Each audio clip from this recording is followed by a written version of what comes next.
That has got to be the biggest wolf spider I've ever seen. Come here, buddy. Ooh, that'll work.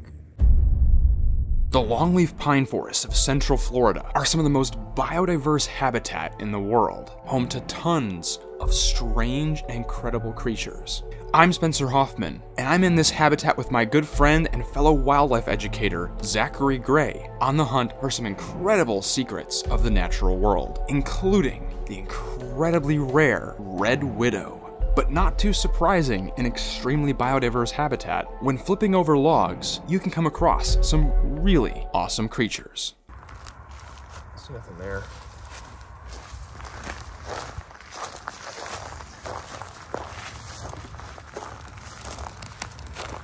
Oh, wow! Oh! Look at this. Look at that spider. That has got to be the biggest wolf spider I've ever seen. What? Come here, come here. Look at this next to my hand. That is absurd. That's like small tarantula sized.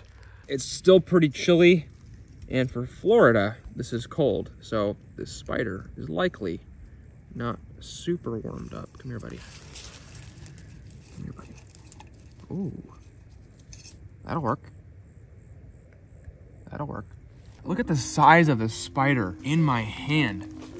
This is the biggest wolf spider I have ever seen in my life. We're actually out here looking for like centipedes and scorpions and stuff, and Zach's looking for little fossorial snakes. But this is not what we expected to find, and it is an absolute treat. This is a giant female wolf spider, and I can tell, number one, because that abdomen is just massive, but also she's got no clubs on her pedipalps in front of her face there. And she's probably burrowing underneath this log. A lot of these giant species of wolf spiders tend to live in burrows, and the females live for a very, very long time. Not like decades, but like usually, you know, 3 or 4, maybe 5 years. And this is probably her spot. She's getting ready to burrow in there for the winter, and she'll overwinter, come back out, and be a lot more active in the spring. It's late in the year right now, so I'm not gonna be super, super active.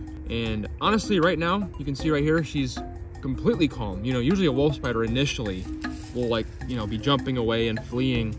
You know, she's relatively cold and probably a little confused as to what's going on right now, because, you know, it's winter time for her, and she wants to go back in her burrow and relax. She was not expecting to be dug up by a giant human. You know, I think the fact that she's so calm right now is, number one, a testament to just the fact that these are not mean spiders. Like, I had her like almost pinched in this container, and she didn't try to bite me or flee or do anything too violent. You know, she's been an absolute sweetheart. But I think she's also just very like shell-shocked, very confused as to what the heck is going on, because that was the last thing she expected. Out here in a longleaf pine forest like this, she would have her pick of the litter as to what she can eat. This is one of the most biodiverse habitats on the planet. And you can see, based on this spider's size, she's been eating very, very well. You can just see the size of this spider compared to my hand. You know, we've worked with bigger spiders here on the channel, and you know, I know some people, like I have viewers in Australia who are like, that's not a big spider. I don't know. This one's pretty big, especially by wolf spider standards. They don't get much bigger than this. Now, I'm not entirely sure on species. If I did get an ID, you'll have seen it on the little, you know, species card that I make. But I have never seen a wolf spider that looked exactly like this before. And that abdomen coloration is very distinct. There's a lot of different stuff out here, and sometimes it's hard to get a perfect ID, just because sometimes you're the first person seeing that exact color morph of a given species. So now, one of my favorite things about spiders this size is they look absolutely like unreal.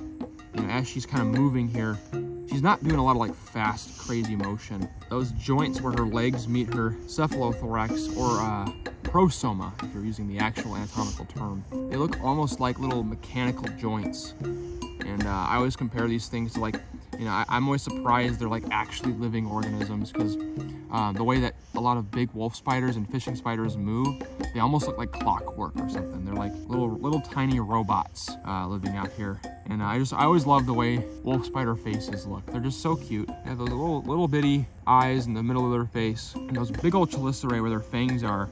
You know, at first glance, it might be a little bit intimidating, but I think they almost look like big old buck teeth. You got this, you know, silly looking face on the wolf spider. And the more you think about that, them looking kind of silly looking, the less intimidating they become. One of my favorite spiders, for sure. Oh, she's waking up now.